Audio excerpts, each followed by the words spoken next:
అందరికీ నమస్కారం. పిండి నానబెట్టే పని లేకుండా అప్పటికప్పుడు చేసుకునే ఈ రవ్వ దోసలు తిన్న కొద్దీ తినాలనిపించేంతలా చాలా క్రిస్పీగా, చాలా టేస్టీగా ఉంటాయి. ఇందులోకి best combination and tomato chutney కూడా చూపించబోతున్నాను. ఈ రెసిపీ కోసం ముందుగా ఒక మిక్సింగ్ బౌల్లో 1 కప్పు పెరుగును తీసుకోవాలి. క్రీమీ టెక్స్చర్ వచ్చేంత వరకు కూడా పెరుగును బాగా బీట్ చేసుకోవాలి.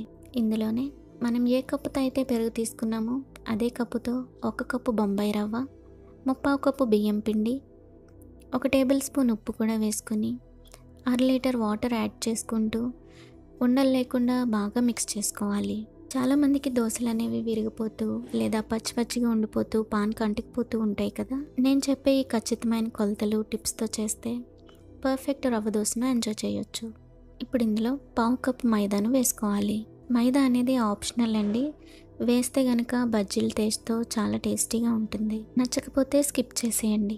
అలాగే 2 పచ్చిమిరపకాయలు సన్నం తరుగు, 2 రెబ్బలు కరివేపాకు సన్నం తరుగు, కొద్దిగా కొత్తిమీరని చిన్న ముక్కలుగా కట్ చేసుకున్నది, 1 ఉల్లిపాయ సన్నం తరుగు వేసుకుని ఉండలు లేకుండా బాగా మిక్స్ చేసుకోవాలి. ఇప్పుడు ఇందులో మరొక 1/2 లీటర్ వరకు వాటర్ని యాడ్ చేసుకుని బ్యాటర్ అనేది ఇలా మజ్జిగ కన్సిస్టెన్సీలో ఉండేలా చూసుకోవాలి. మనకి బ్యాటర్ అనేది ఎంత పలుచగా ఉంటే దోశలు అనేవి అంత క్రిస్పీగా వస్తాయి. ఇలా కలుపుకున్న బ్యాటర్ని మూత పెట్టి 1 గంట సేపు నానబెట్టుకోవాలి. ఇప్పుడు చట్నీ కోసం స్టవ్ ఆన్ చేసి పాన్ పెట్టుకొని 1 టేబుల్ స్పూన్ ఆయిల్ హీట్ చేసుకోవాలి.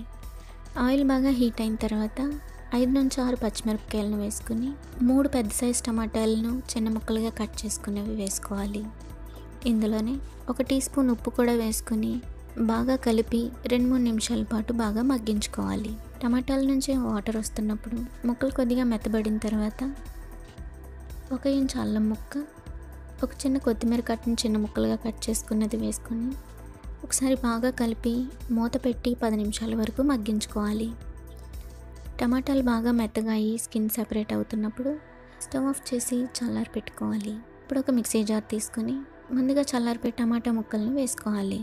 ఇందులోనే 1/4 కప్పు వరకు వేపిన పప్పు వేసుకుని ముందుగానే టమాటాల్లో ఉప్పు వేసాం కాబట్టి ఒక చిటికెడంత ఉప్పు వేసుకుని వాటర్ యాడ్ చేసుకుంటూ మెత్తని పేస్ట్ కింద చేసుకోవాలి. ఇప్పుడు తాలింపు కోసం పాన్లో 1 టేబుల్ స్పూన్ ఆయిల్ హీట్ చేసుకోవాలి. ఆయిల్ బాగా హీట్ అయిన తర్వాత 2 ఎండుమిరపకాయలు, 1/4 టీ స్పూన్ ఆవాలు, 1/4 టీ స్పూన్ జీలకర్ర, 1/4 టీ స్పూన్ మినప్పప్పు, కొద్దిగా కరివేపాకు వేసుకుని తాలింపుని ఎర్రగా వేపుకోవాలి. తాలింపులు బాగా ఫ్రై అయిన తర్వాత ముందుగా రెడీ చేసి పెట్టుకున్న చట్నీలోకి వేసుకోవాలి. ఎంతో టేస్టీగా ఉండే చట్నీ మీరు కూడా తప్పకుండా ఒకసారి ట్రై చేసి మీకు ఎలా కుదిరిందో కామెంట్ చేయండి.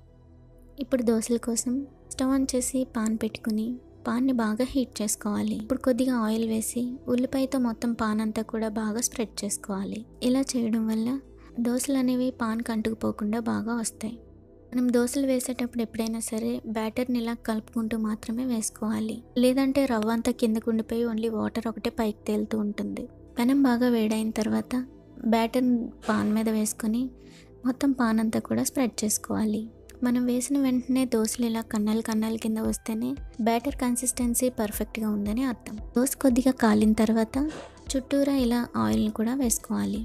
పెనం కాలకుండా దోశలు వేసినా సరే దోశలు పాన్కి అంటుకుపోతూ ఉంటాయి, పర్ఫెక్ట్గా రావు.